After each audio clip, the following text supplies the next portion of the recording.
All right, we're going to talk about persuasive legal defense strategies that abortionists like Dr. Dow could use. So, the international human rights and medical ethics. Um, the argument would be that reproductive health care, including birth control, is considered a human right by international organizations like the UN and WHO.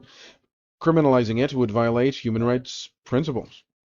And the persuasive element would be that if an international tribunal were to consider this case, they would likely side with the with the established global medical consensus. Okay, so and let's say, for example, you would get one of these UN courts, such as the ICC or something like that.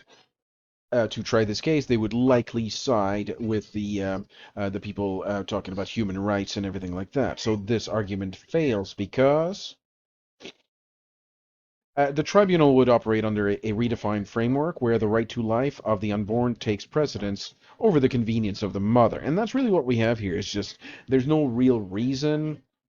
They will pretend that it's because of rape or incest or something like that, but it's really in a vast majority of the cases, it's just because of the convenience aspect that they just did not practice abstinence. They were doing the that kind of stuff when they were not married, and they were just doing it with a whole bunch of different partners. There's a whole bunch of different partners there, so that kind of stuff there leads to a baby. And the thing is that this birth control does not actually prevent the pregnancy. The ovulation occurs. The ovulation occurs, and the baby is conceived and subsequently killed. So there is a death there. There is a life.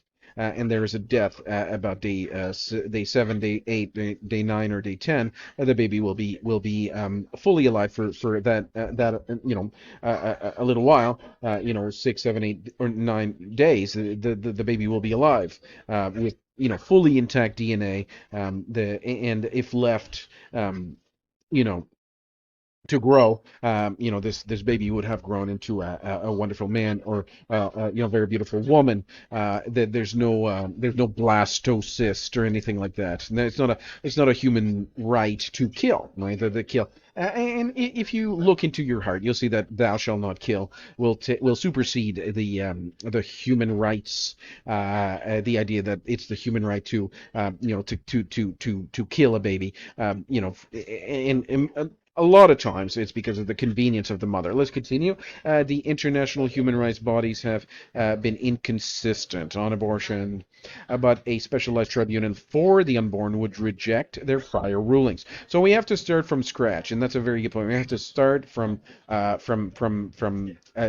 Genesis, if you will. If you want to have true justice, you have to start from the very, very beginning. So you have to listen closely to the arguments formed by these feminists, these very vocal, emotionally charged arguments, and you have to dissect the argument. And does it make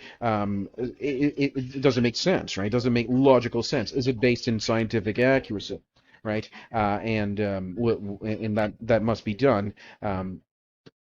In a fair and unbiased manner. So precedents in other crimes, right? Tribunals have historically overturned established norms when moral weight demanded it. When moral weight demanded it. For example, banning slavery despite it being legal in the past, right? That's a good point. So the international human rights and all that stuff, they would say it's a woman's right to kill a baby. Well, is it really is it? Well, no, it certainly is not, right? That's all for today.